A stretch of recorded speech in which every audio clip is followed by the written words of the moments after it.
Bueno, vamos a dar a conocer una información que tiene que ver con el plan de austeridad republicana del gobierno.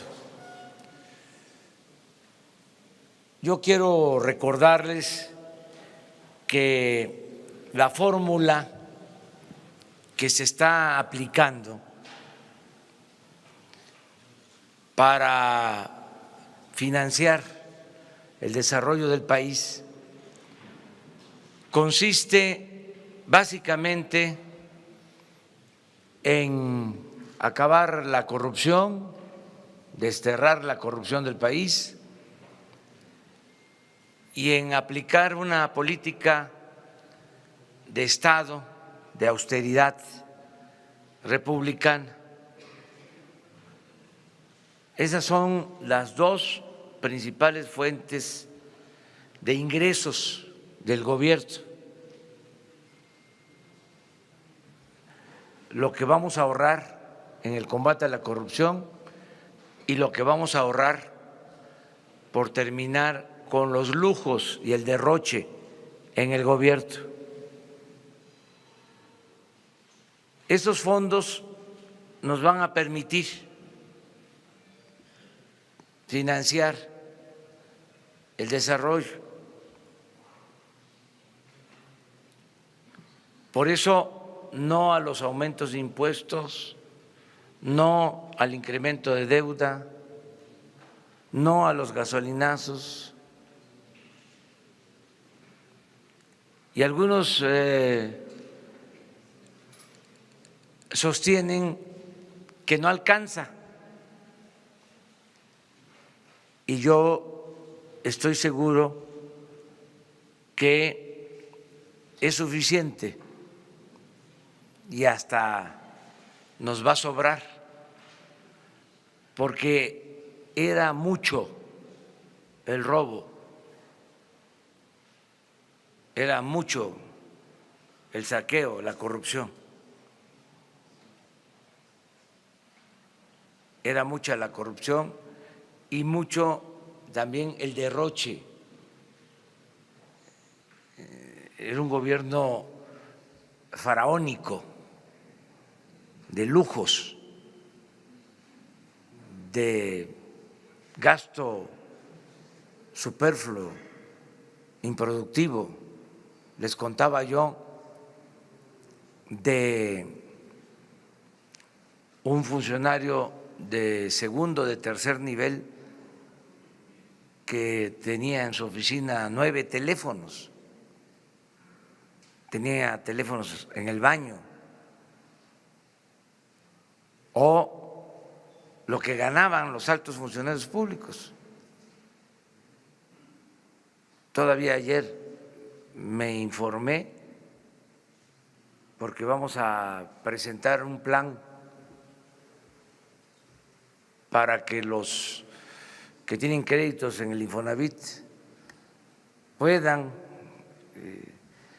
terminar de pagar, porque pagan y pagan y no dejan de pagar y nunca tienen sus escrituras.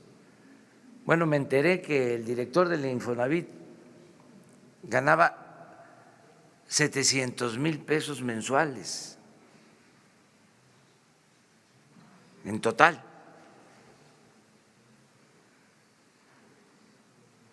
Entonces, sí nos va a alcanzar.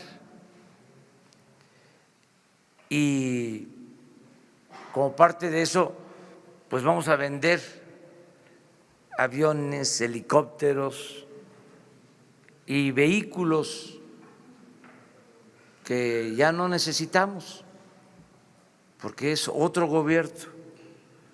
Entonces ahora les vamos a presentar que vamos a vender vehículos.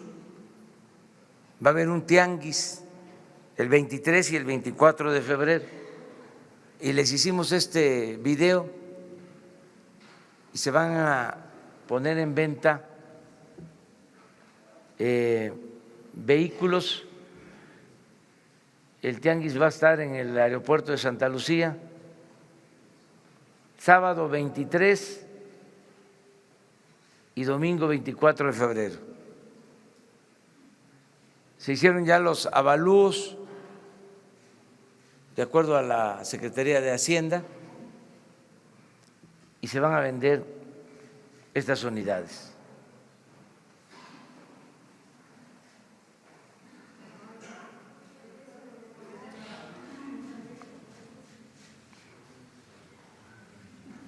Ahora la repiten para que…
Bueno, eso es.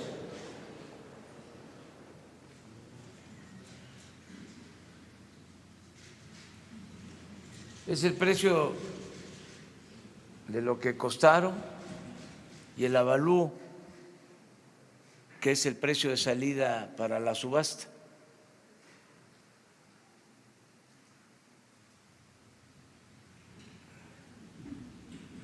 Por ejemplo, este costó 6.335.000, un Audi blindado.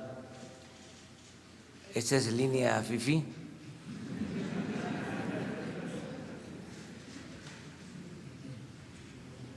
Pero a ver si lo regresas. Empieza con 1.991.000. Vamos a tener cuidado, vamos a pedirle ahí a la Fiscalía General y a Gobernación que estén pendientes para los que van a comprar, que sea gente pues que se dedique a actividades lícitas.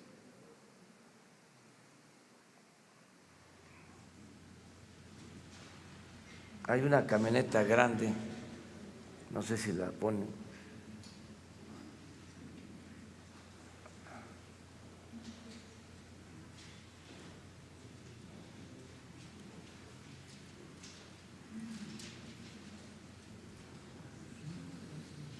Esa, 4.390.000 costó. Esta es línea machuchona.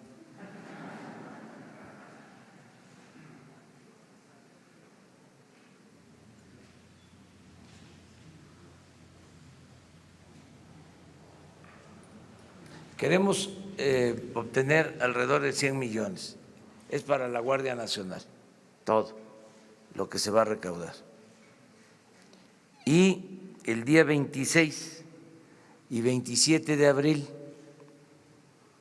se van a poner en venta también en Santa Lucía 76 aviones y helicópteros. Eso es una feria que se va a promover en Santa Lucía con ese propósito. Y también los recursos para la Guardia nacional. Muy bien, esa era la información. Y ahora sí, vámonos a preguntas y respuestas. Ayer empezamos acá, vamos por acá.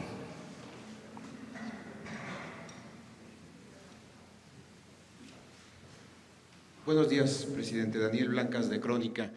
Ahora que habla de austeridad, en los últimos días tuvimos la oportunidad de hacer un recorrido por el centro de monitoreo de las aduanas del país, que es otro tema, ¿no? Seguramente ya le habrán informado pues las condiciones en las que estaba este centro de monitoreo, ¿no? Donde las pantallas estaban dirigidas hacia otro lado, menos hacia donde deberían de estar.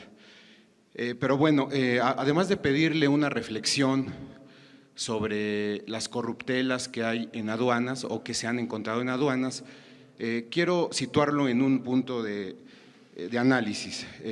Sabemos, y usted lo ha dicho, que pues una de las banderas del nuevo gobierno pues es la austeridad, pero ¿cuál es la postura del gobierno en instancias en las que esa autoridad esa austeridad puede provocar que el gobierno no obtenga dinero?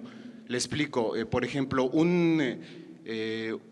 plaza menos en aduanas significa un semáforo que está abandonado o un monitor que no se ve hacia las aduanas. ¿Cómo se juega ahí el papel de la austeridad en instituciones en las que sí requieren personal? El administrador decía que al menos para ocupar esas plazas requiere alrededor de 2,000 personas que no tiene y que significan dinero que puede ingresar al gobierno. Entonces, pedirle esa reflexión respecto a las aduanas.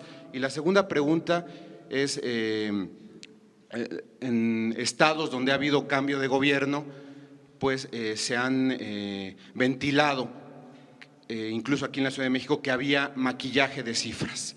Es decir, que se escondían algunas cifras y que otras podían estar distorsionadas. ¿El gobierno federal ha encontrado en alguno de los ámbitos de acción maquillaje de cifras para estos fines? Mire, acerca de lo primero, la austeridad tiene que aplicar en lo que es superfluo, en lo que no es operativo, que no tiene que ver con el funcionamiento del gobierno para dar servicio a los ciudadanos o en lo que pueda significar el que haya más vigilancia o más recaudación, más ingresos. Es quitar todo lo que no es básico, fundamental. Por ejemplo, lo que tiene que ver con directores generales. Cuando entró un nuevo gobierno hace unos años, crearon plazas nuevas me voy a acordar ahora, como de directores auxiliares o de directores adjuntos, llenaron o sea, aparte del director, crearon estas plazas de directores adjuntos, asesores. Por ejemplo, nosotros no podemos tener más de 3 asesores por secretaría, por la austeridad, y habían muchísimos asesores. La contratación de proyectos, de estudios en despachos particulares, aparte de tener un aparato burocrático oneroso, ni siquiera se hacían los trabajos en el gobierno, se contrataban. Entonces, todo eso se ha eliminado por completo. Había, por ejemplo, un instituto de fomento al emprendedor y uno de sus estudios, creo que cobraron 20, 30 millones de pesos, se lo dieron a una asociación y el estudio versa sobre el estado de ánimo de los mexicanos. 20, 30 millones para ese estudio. Entonces, todo eso es lo que ya se eliminó. Las oficinas del gobierno en el extranjero, el ProMéxico, no hay en el país pro Francia o pro Alemania o pro Japón, y nosotros teníamos 60 oficinas en las principales ciudades del mundo con ProMéxico. Ahora todo lo atienden las embajadas, todo eso es ahorro. Pero a lo que tú te refieres, eso es indispensable, eso hay que fortalecerlo. Y por lo general, cuando hacían ajustes, era lo que sacrificaban. Nosotros tenemos que apoyar eso. Y creo que vamos bien porque es notorio, o sea, es de dominio público, que una de las fuentes de corrupción principal en el gobierno eran las aduanas. O sea, y ahí decidimos nombrar a un abogado que estaba propuesto primero para ser fiscal anticorrupción y por eso se le invitó para que se terminara con la corrupción en aduanas. Y tengo un reporte todavía preliminar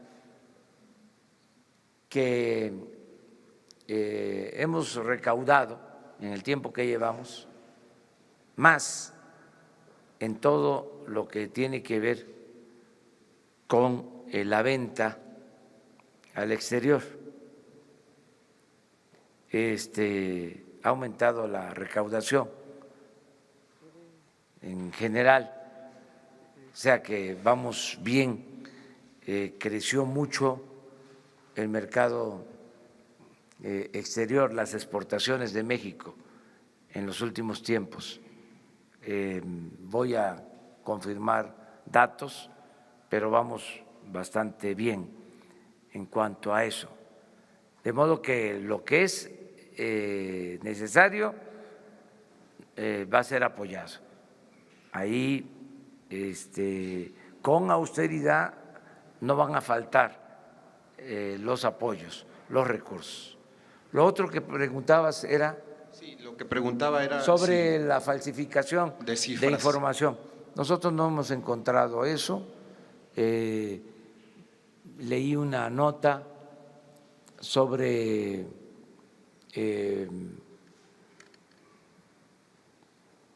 maquillaje en la producción de petróleo crudo, pero no está confirmado.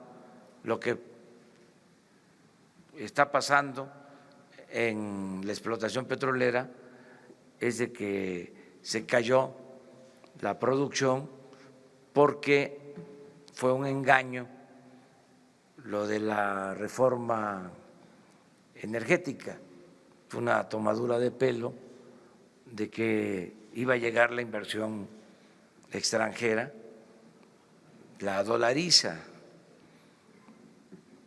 y no llegó la inversión extranjera a Pemex, y al mismo tiempo se dejó de invertir, Pemex dejó de invertir en exploración, en perforación de pozos. Eso produjo la caída en la producción. Por eso ahora la inversión en Pemex es mayor. Hicimos un esfuerzo para invertir más en Pemex para extraer petróleo y recuperar los volúmenes de producción que se tenían.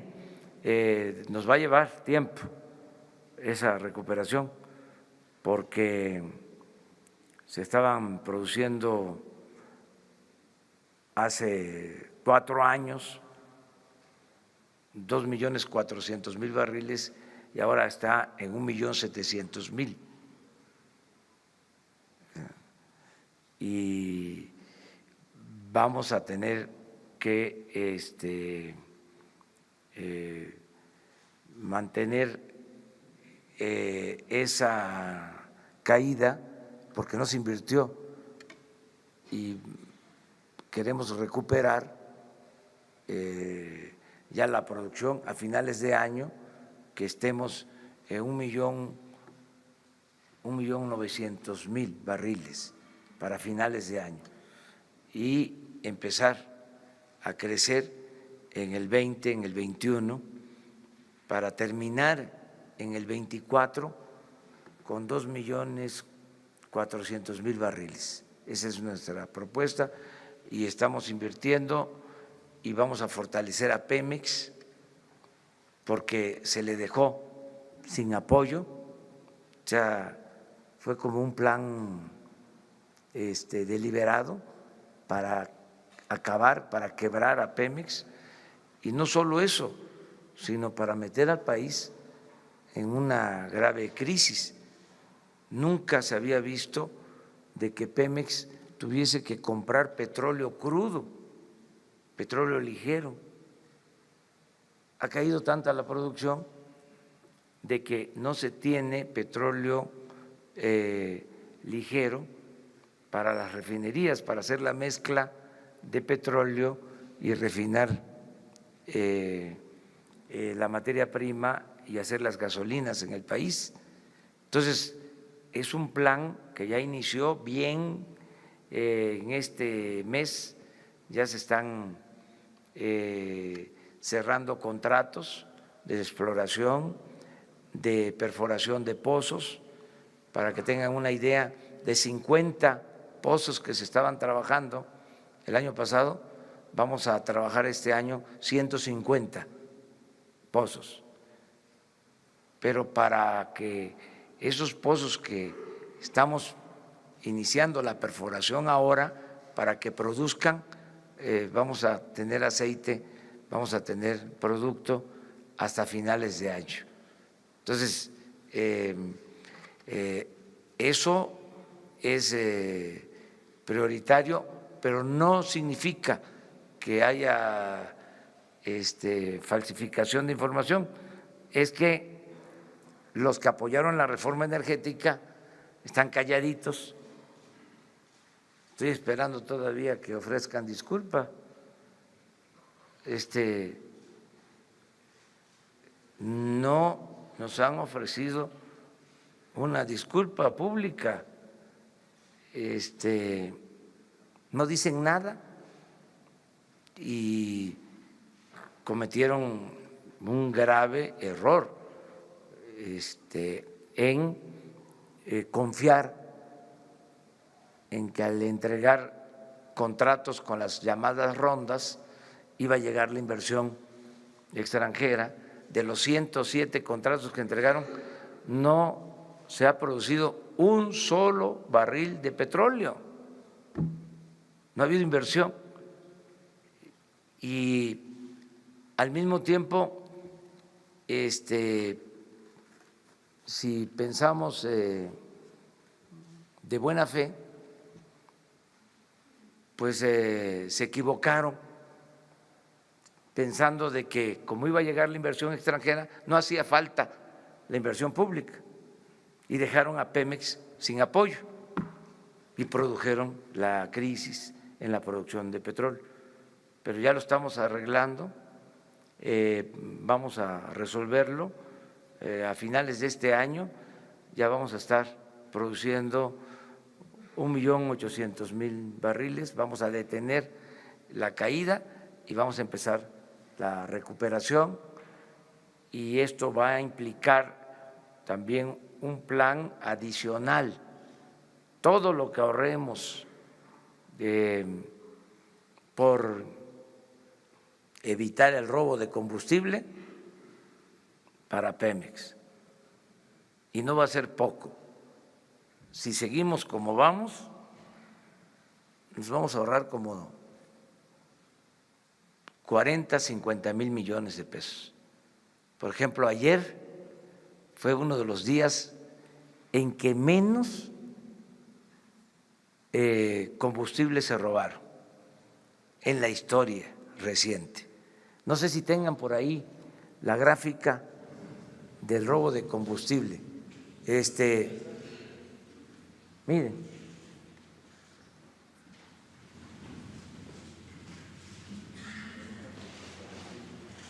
Vean.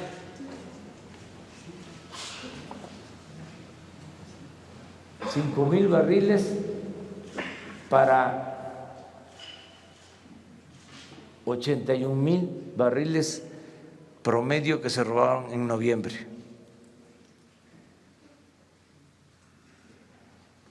Si le seguimos así,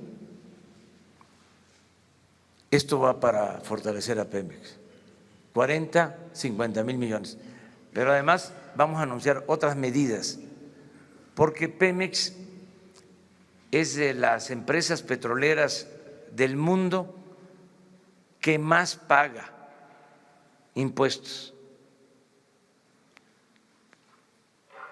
Entonces, vamos a que les quede más para invertir a Pemex, porque es una industria básica de la nación. En vez de apostar a debilitarla, vamos a fortalecerla. Si no encontró maquillaje en alguno de los delitos, ahorita estábamos checando el dato del salario del director del Infonavit, no es lo que se reportaba públicamente. ¿Sí había maquillaje en salarios? Es que sí, porque eran muchas las entradas adicionales. Una cosa era el salario y otra cosa eran bonos,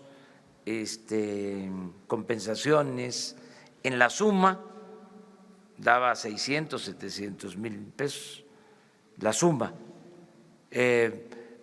Nosotros tenemos como compromiso el transparentar la nómina. Nos va a llevar tiempo, pero la idea es de que los ciudadanos puedan saber cuánto ganamos los servidores públicos en total, cuánto gana un servidor público ya compacto, porque eso no se podía saber, no se sabía, porque eran muchas entradas de distintas maneras. Entonces, vamos a la transparencia completa en nómina, es un compromiso que tenemos.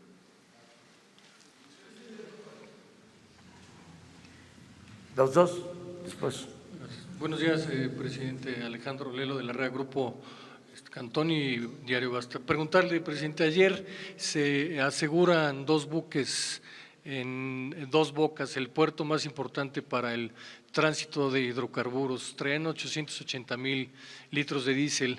Usted hace unos días nos comentó que ahí también hay un tráfico de petróleo, hay un huachicol de petróleo. ¿Qué tan grave es este robo de petróleo, diésel y gasolina a través del puerto de 2 Bocas y quizás de los demás puertos en el país? Y la segunda pregunta, presidente, en el caso de las policías estatales, el mando único, hay todavía estados de la República que no terminan de consolidar el mando único y todavía más municipios que tampoco lo consolidan.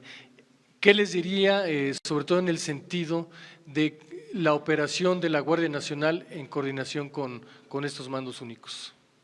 Bueno, en el caso de la Secretaría de Marina, que fue la que detuvo a estas embarcaciones, están haciendo una revisión pero no sé si esté el almirante Ojeda todavía.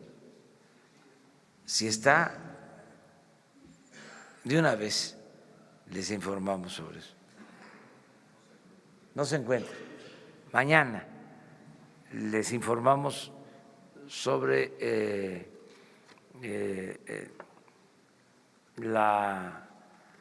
aseguramiento de estas embarcaciones que cargaron en Coatzacoalcos y descargaron o iban a descargar en Dos Bocas diésel en esa cantidad.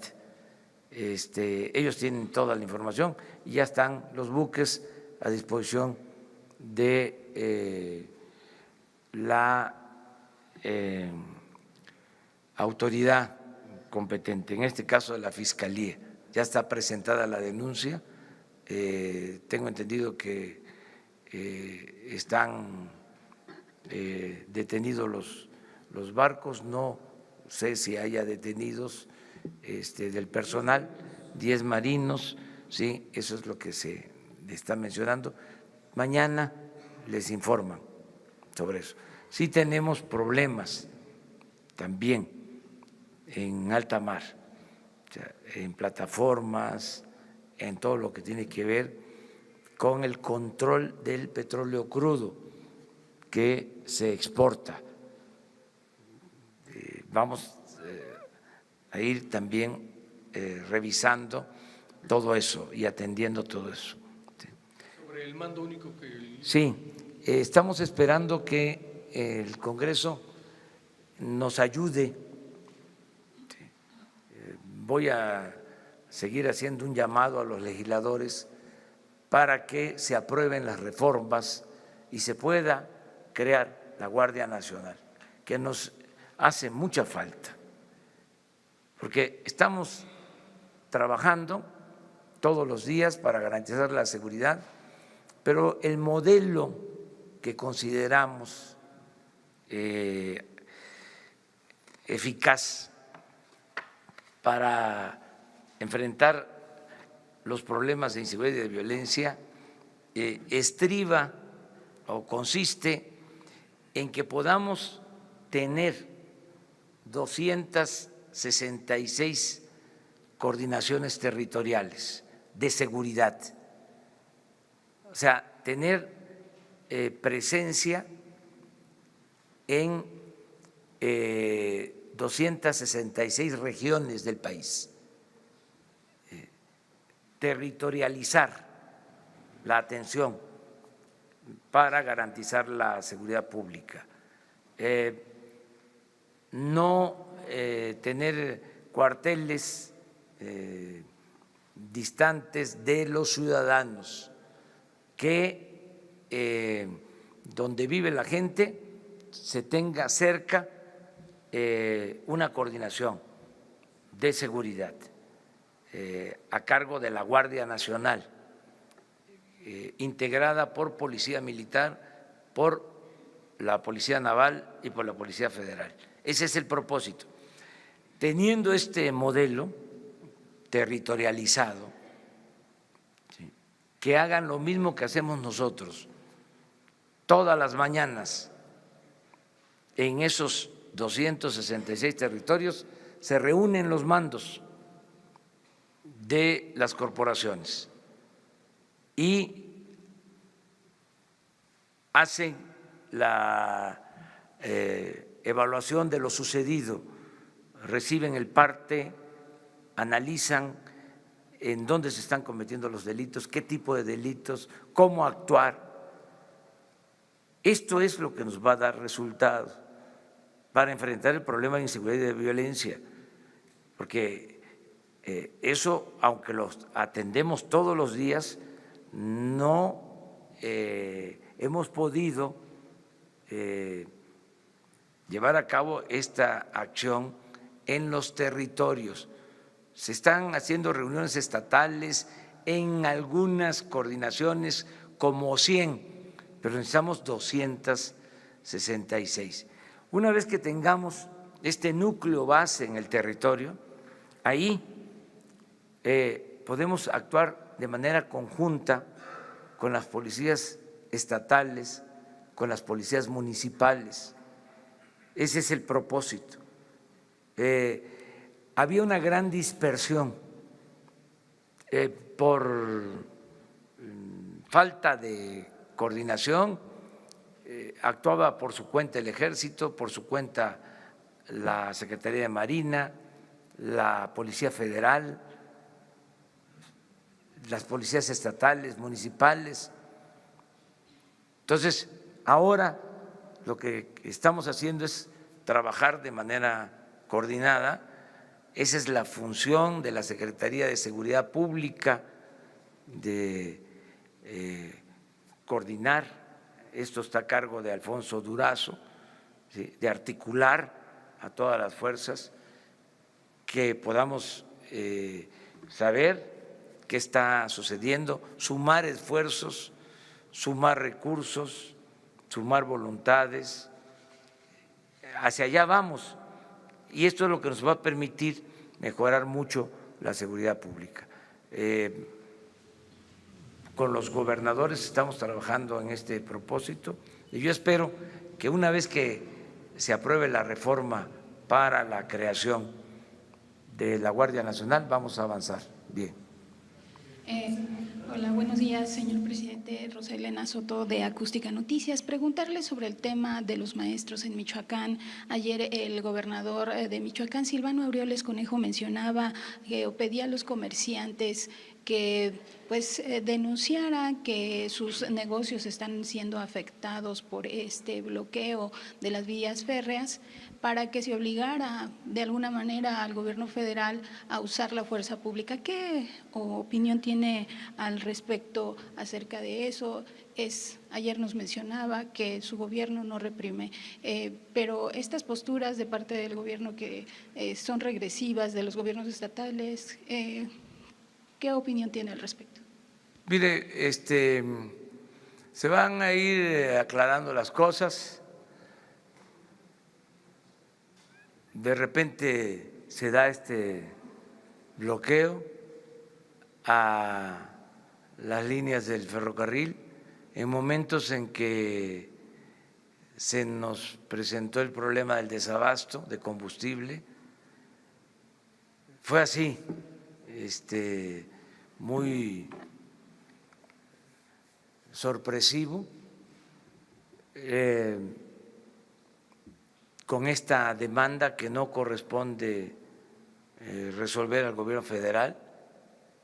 Es un asunto de falta de pago a maestros estatales, es una responsabilidad del gobierno del Estado.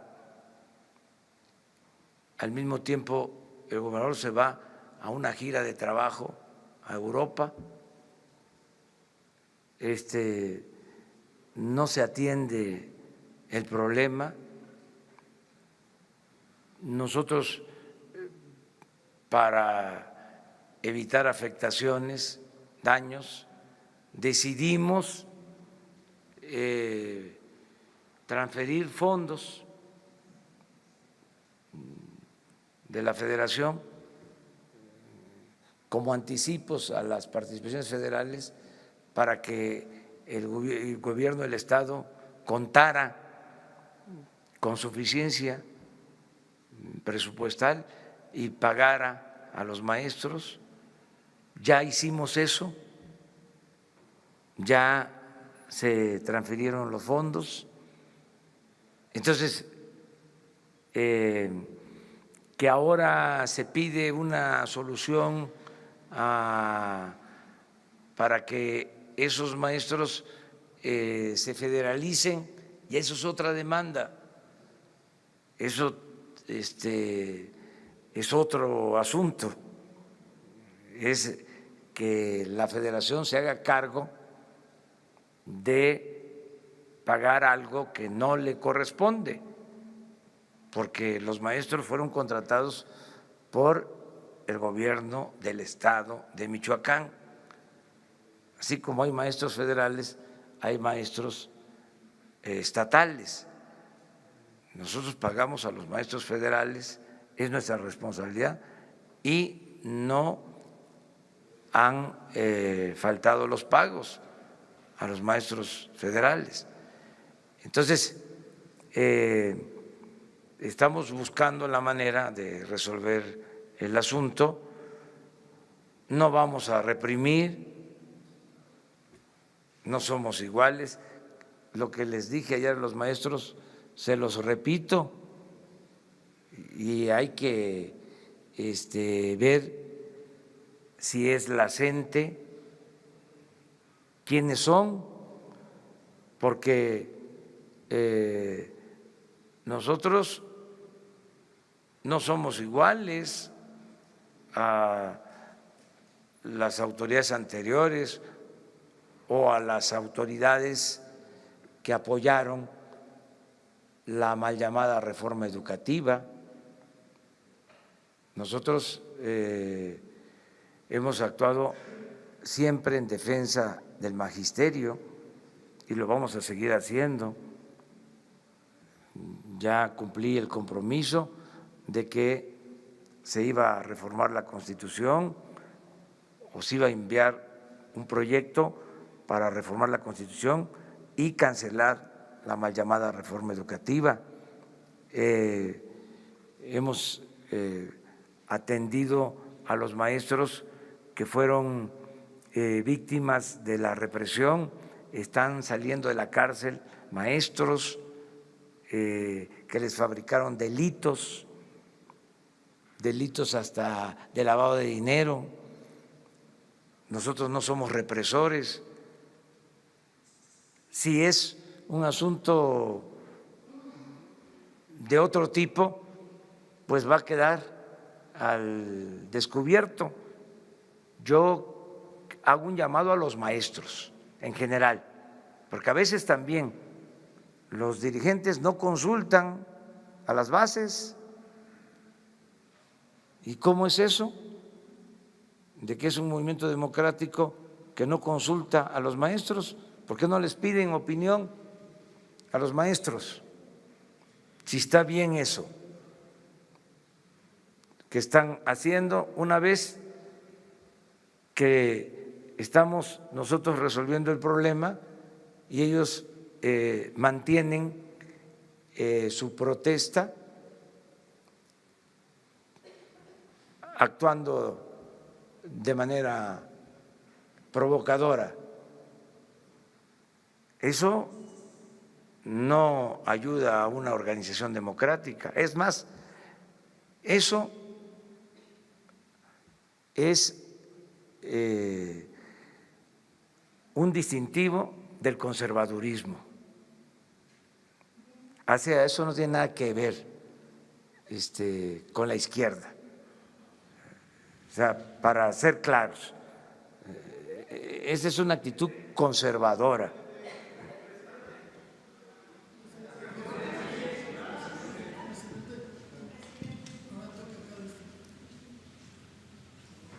Buenos días, señor presidente. Daniela Barragán, Sin embargo.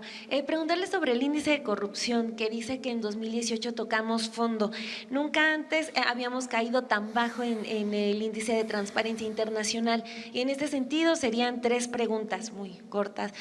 ¿Usted no piensa abrir investigaciones nuevas? Entonces, ¿perdonaría a los que Enrique Peña Nieto perdonó? La segunda es, Jorge Emilio González, el Niño Verde, ha faltado a 40 de 44 sesiones en la Cámara de Diputados. Es decir, seguimos arrastrando a políticos del viejo régimen. ¿Usted presionará en algún momento para que se acaben los diputados y los senadores plurinominales? Y la tercera, Antorcha Campesina tiene pipas y gasolineras que le fueron entregados con permisos durante la administración también de Enrique Peña Nieto. ¿Ha analizado el revocarles estas concesiones? Muchas gracias. Bueno, yo ya he hablado mucho de que todas las investigaciones que están en curso sobre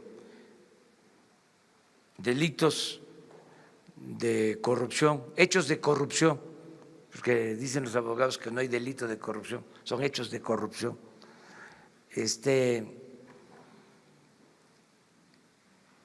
Tienen que continuar, no somos tapadera pues, de nadie. Todas las investigaciones que están abiertas deben de definirse y castigarse a los responsables, que no haya impunidad. Ese es mi planteamiento. Al mismo tiempo, yo no quiero caer en lo espectacular de como lo hacían antes, ¿no? De que va a la cárcel este político y un pez gordo, ahí va, pura faramaya, y seguía el régimen de corrupción. O sea, son los chivos expiatorios. Entonces, ya, basta con eso. Entonces, yo estoy haciendo una condena, ¿sí?, política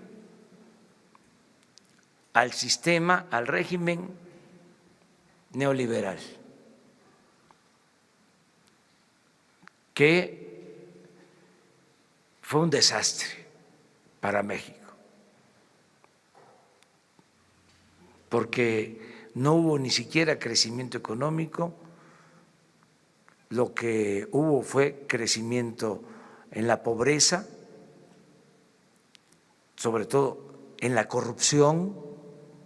Esto que acabas de mencionar sobre los índices de corrupción es muy claro. Vean lo de Transparencia Internacional, cómo estábamos en corrupción cuando empezaron a medir y cómo estamos ahora en el mundo. Es de los países, México, desgraciadamente, con más corrupción. Aclaro, corrupción en el gobierno y en la élite del poder, no en el pueblo, porque el pueblo de México, y esa es la paradoja, es de los pueblos más honestos del mundo.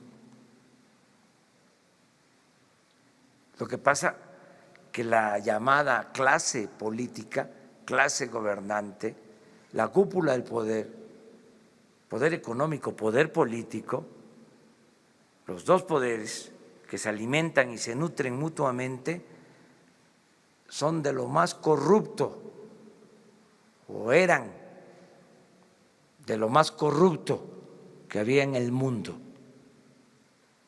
no el pueblo de México. Pero eso es fruto podrido de la política neoliberal, que fue una política de pillaje, de saqueo. Busquen en el diccionario qué es privatizar. Y la definición es convertir lo público en privado. Eso fue lo que hicieron. Para eso estaba el gobierno. Y creció también como nunca la violencia. O sea, creció la desigualdad. Fíjense que cuando empezó la política de privatización, se profundizó la desigualdad en México como nunca. Y se puede probar con estudios del Banco Mundial. ¿Saben en qué sexenio creció más la desigualdad? En el sexenio de Salinas.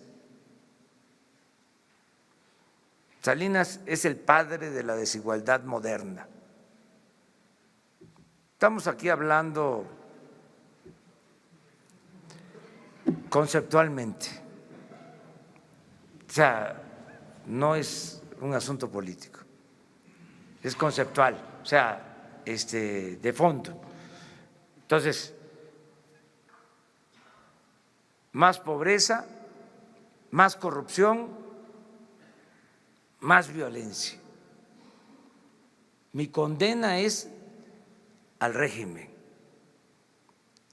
Ahora, si queremos sancionar enjuiciar a responsables, vamos a los de arriba, a los que impulsaron el modelo, quienes estaban a la cabeza de los gobiernos. ¿Por qué abajo? Y si es abajo, ¿por qué nada más a unos sí y a otros no? Imagínense el daño que causaron quienes solaparon este régimen de corrupción, de injusticias, de privilegios, esta política antipopular, entreguista, a quienes hasta les pagaban para aplaudir. Todavía hay algunos que siguen defendiendo la política neoliberal. Es increíble, pero también pues somos libres, ¿no?, de pensar, pero en el fondo eso es lo que yo sostengo. ¿Qué otras cosas planteabas? Gracias, perdón. Sobre los permisos Todo de antorcha de pipas se está y investigando lo de el manejo de las estaciones de distribución de combustible, el transporte, todo es una investigación que se está haciendo. Incluso interviene en esto inteligencia financiera de Hacienda. Hay información que se está entregando a la Fiscalía General. Además, ahí quiero señalar, quiero acotar de que lo de Antorcha Campesina no es del sexenio pasado, ya tiene tiempo.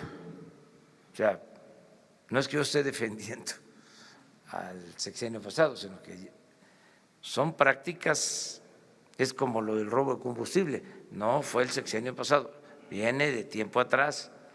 Sí.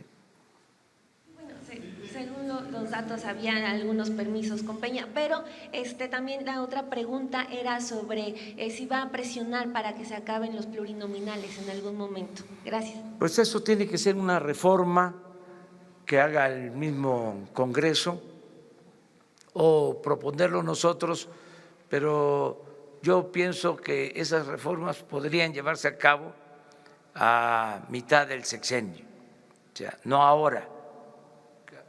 Necesitamos terminar con cuestiones que hay pendientes, por ejemplo, quitar el fuero. La Cámara de Diputados, no sé por qué razón, no ha aprobado el que se quite el fuero. Yo estoy pidiendo que se reforme el artículo 108 para que el presidente en funciones no tenga fuero y pueda ser juzgado por delitos de corrupción. Nos falta la aprobación también de la ley de austeridad. Falta la modificación al artículo 35 para que las consultas públicas sean amplias, se quiten candados y tengan carácter vinculatorio. Falta también que se apruebe lo de la revocación del mandato. Yo hice el compromiso de que a los 3 años me voy a someter a la revocación del mandato y el pueblo va a decidir si quiere que yo siga en la presidencia o que renuncie. Y si los legisladores no reforman la Constitución, de todas maneras, de manera independiente, con ciudadanos, se va a llevar a cabo la consulta, o sea, para la revocación del mandato. Pero es todo el marco legal que necesitamos. Y esto también no descarta el que se quiten a los plurinominales. El Poder Legislativo ha dado un buen ejemplo en esta legislatura, empezando por la disminución del gasto. La Cámara de Diputados, la Cámara de Senadores, aparte de que han aprobado leyes importantes, aunque hay otras pendientes, ellos ya ganan menos que lo que ganaban los anteriores diputados, los anteriores senadores. Dieron un buen ejemplo, una disminución del presupuesto del Congreso del orden del 25%. En ese sentido, mostraron sensibilidad. Ahora, hay que hacer todavía otros cambios, pero eso les va a corresponder a ellos. A ver, tú. Señor presidente, dos preguntas. Carlos Lara, de El Sol de México. El día de ayer usted mencionaba justamente, presidente, de que había una empresa que pues había metido ante la Suprema Corte un recurso para la devolución del IVA. ¿Esta empresa o estas empresas son Walmart o Bimbo? ¿Usted tiene algún dato sobre este asunto?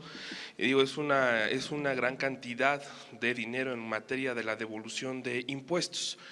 Otra pregunta, presidente.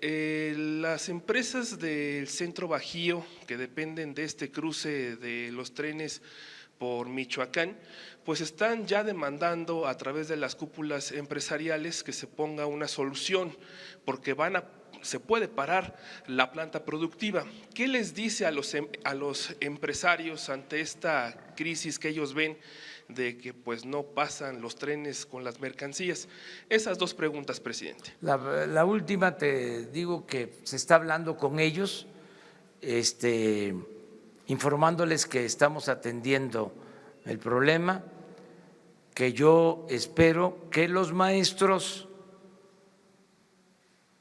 que imparten civismo en las escuelas, bueno, ya creo que no hay civismo, ya quitaron hasta la materia, la tenemos que regresar, la materia de civismo a las escuelas y la ética también, que la quitaron en los planes de estudio, un grave error. Pero bueno, yo espero que los maestros atiendan nuestro llamado y se resuelva pronto este asunto. Les voy a dar un dato y ya ustedes consigan los demás. Sí va a ser una devolución de miles de millones de pesos a la empresa Corona, a la cervecería Corona, en la Suprema Corte de Justicia, de devolución de IVA. Y la Suprema Corte resolvió improcedente la solicitud de la empresa. Si se hubiese aprobado eso, hubiésemos tenido que devolver. Esa es la cantidad que les dejo de tarea, que investiguen. Estamos hablando de miles de millones de pesos. ¿Por qué lo digo? Porque se ahorró dinero con una actitud responsable de la Suprema Corte, del Poder Judicial. No todos los ministros votaron a favor, pero los que votaron en contra pues tienen derecho a hacerlo, porque es un criterio y son libres y cada quien actúa de acuerdo a la interpretación que le da a las leyes. Pero sí fue una decisión cuando me informaron del SAT de esa noticia. Hay en el SAT una dirección de grandes contribuyentes. Cuando se me informó, me puse muy contento, porque imagínense lo que iba a significar de desembolso en el presupuesto. Pero ya lo demás les corresponde a ustedes. Ya se informan, si se informan bien, ya vengan aquí, ya nos dicen cómo estuvo.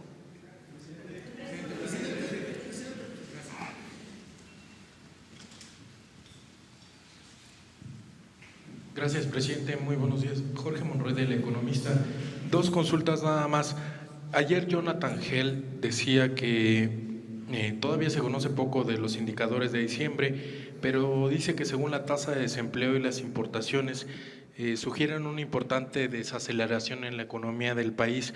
Preguntarle, presidente, ¿qué tan blindada está la economía para no hilar 3 periodos de desaceleración y caer en una recesión? Y la segunda, ayer se conoció que se impuso una multa de 14 millones de pesos al gobierno del estado de Tabasco por la deforestación en los terrenos donde se va a construir la refinería de Tabasco. Preguntarle si de todos modos continuará adelante la construcción. Gracias. Sí, es que son datos económicos. Por ejemplo, yo tengo datos de que el peso, les decía yo ayer, se ha fortalecido como no se había visto. O sea, en 20 años.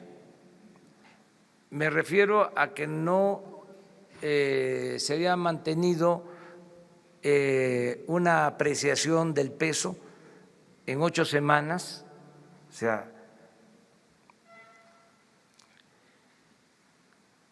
como se ha logrado en los últimos tiempos, en 20 años. Esa es una información buena. Otra información buena es que crecieron las exportaciones, o sea que hay superávit comercial en el inicio del gobierno.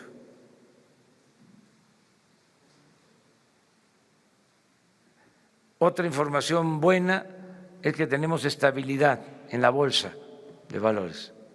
Otra información buena es que a pesar de que se decidió aumentar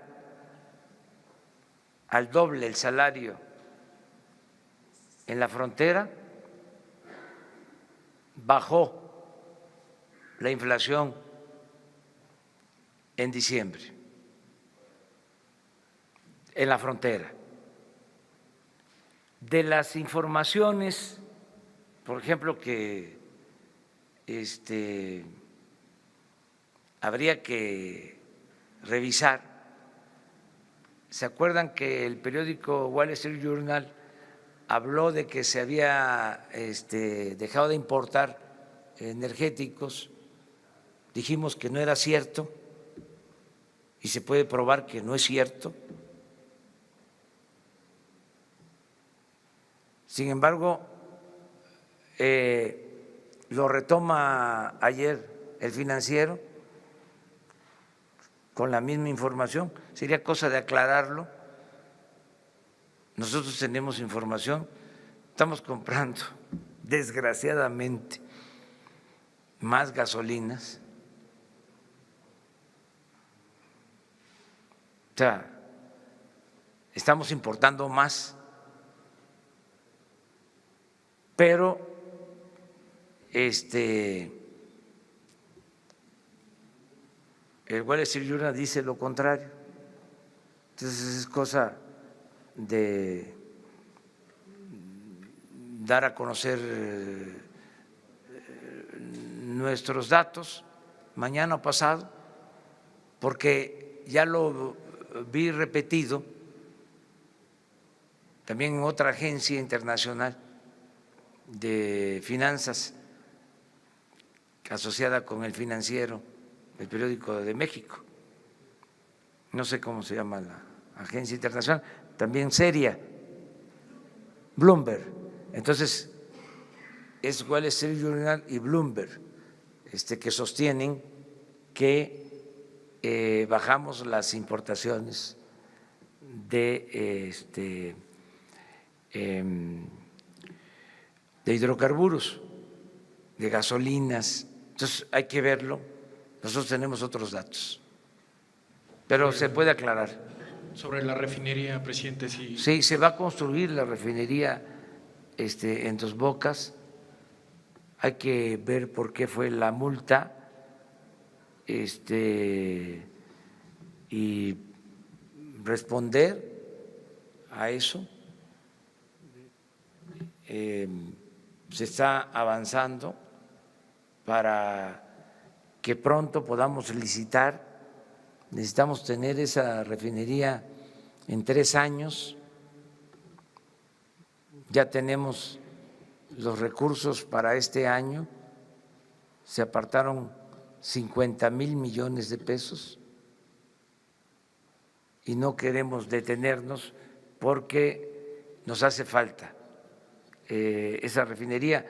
Nosotros tenemos como propósito dejar de comprar la gasolina en el extranjero, procesar toda nuestra materia prima. Para eso, lo primero que tenemos que hacer es recuperar la producción petrolera, porque si no tenemos petróleo crudo, no vamos a poder tener las gasolinas.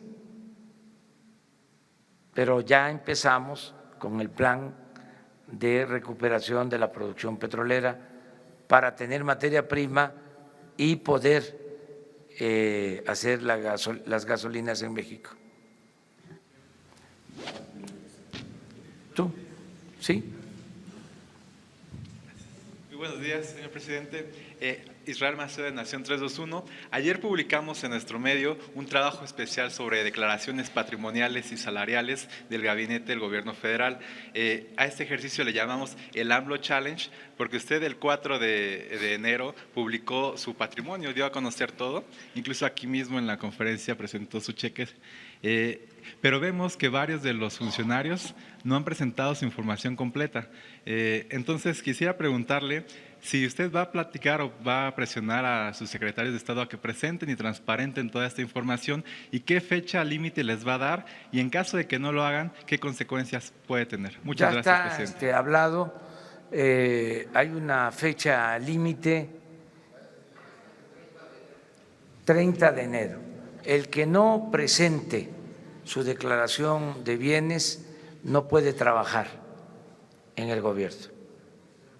Sobre todo el tema de que sean públicos estos patrimonios. Porque además no solo presentarla formalmente, sino hacerlo público.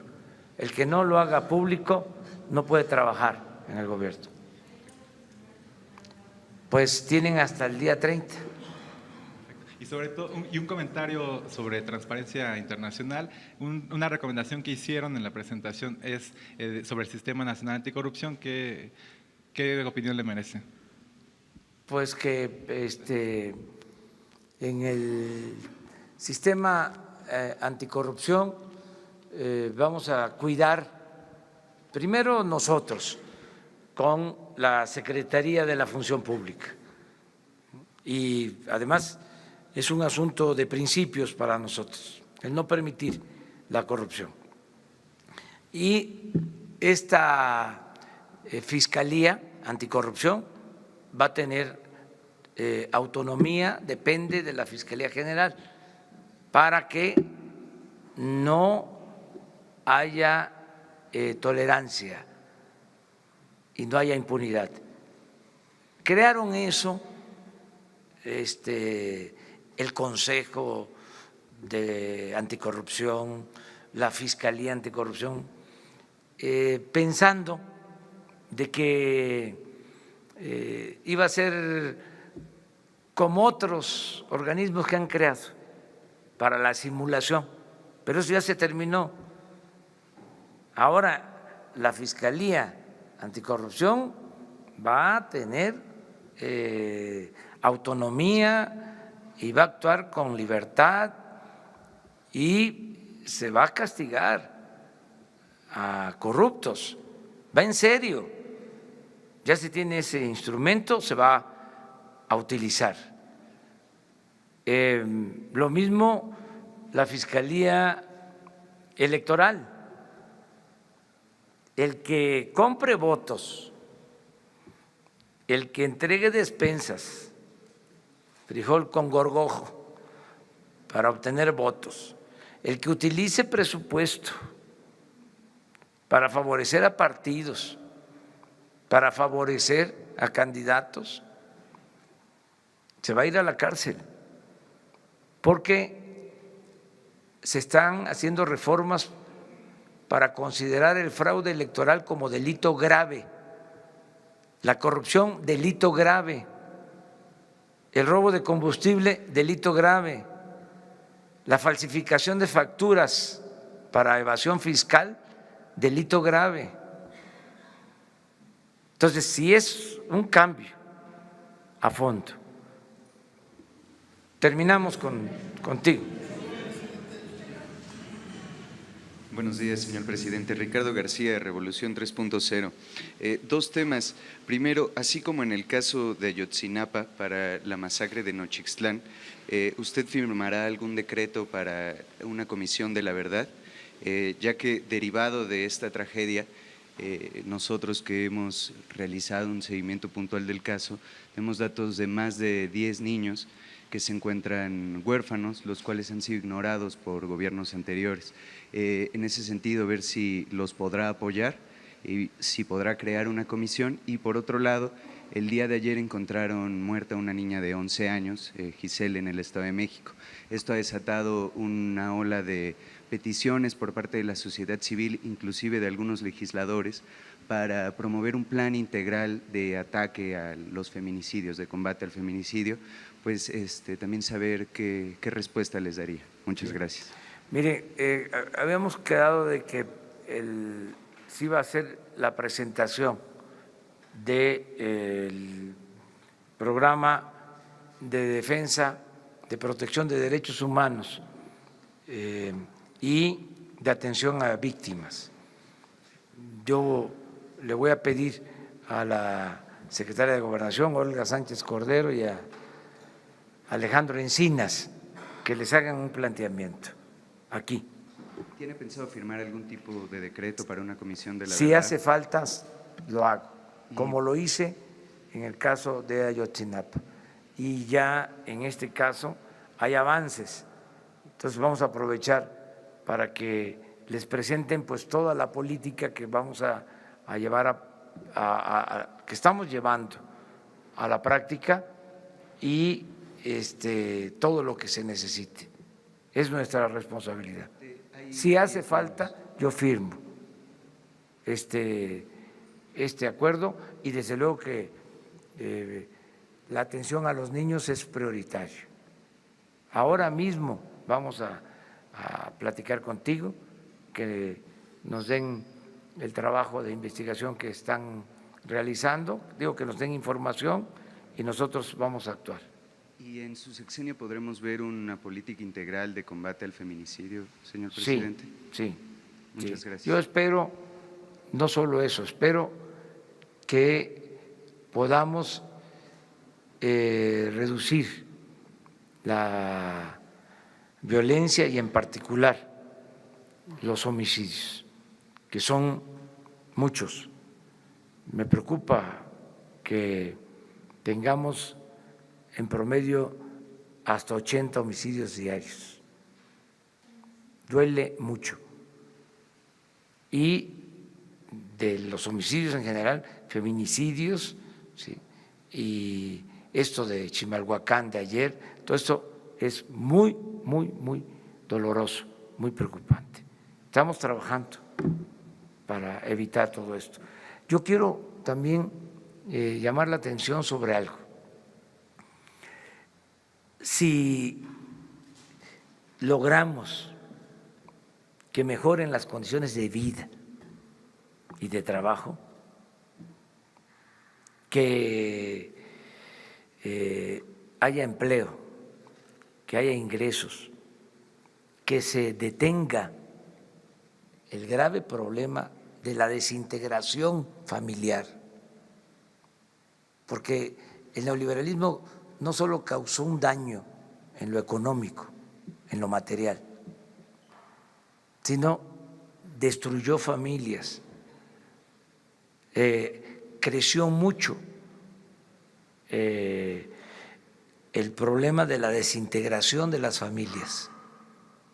Eso no está medido, no es como la tasa de crecimiento económico, pero el crecimiento de divorcios en este periodo, ¿sí?, fue elevadísimo.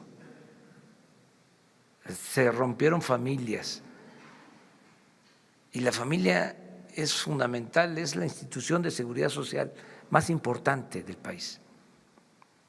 Entonces, todo esto lo tenemos que ir arreglando y en esa medida vamos a ir creando las condiciones para bajar la delincuencia.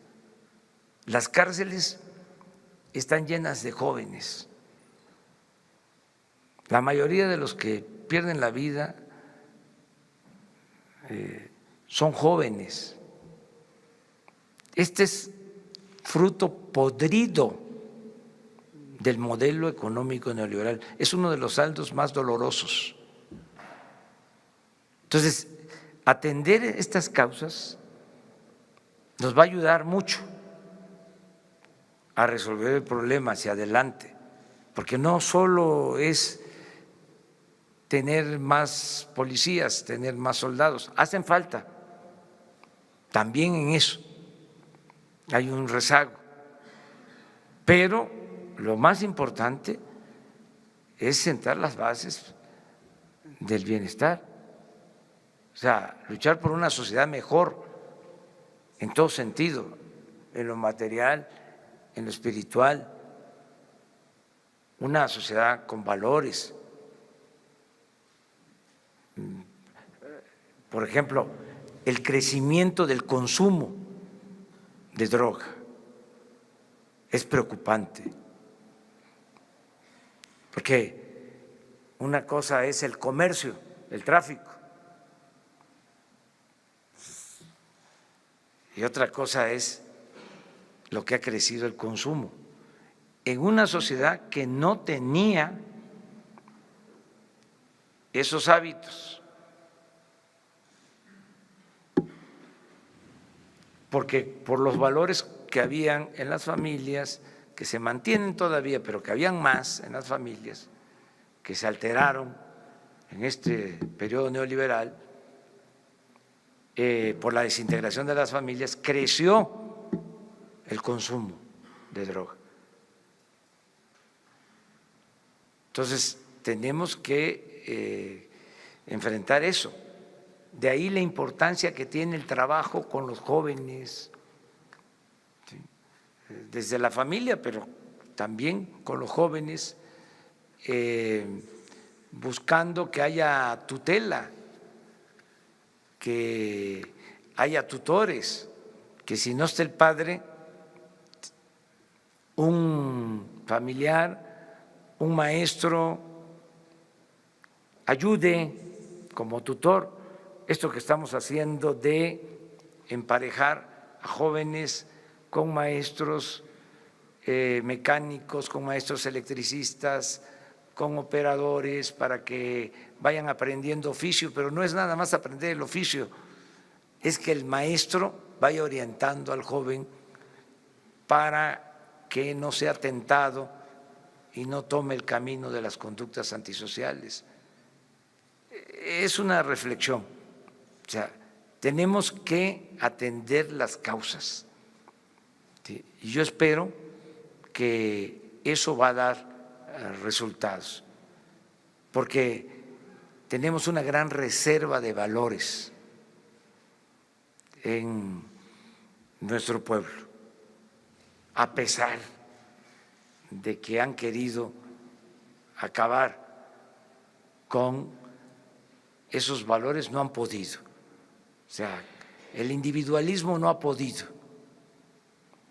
el egoísmo no ha podido, el consumismo no ha podido, el lujo barato no ha podido,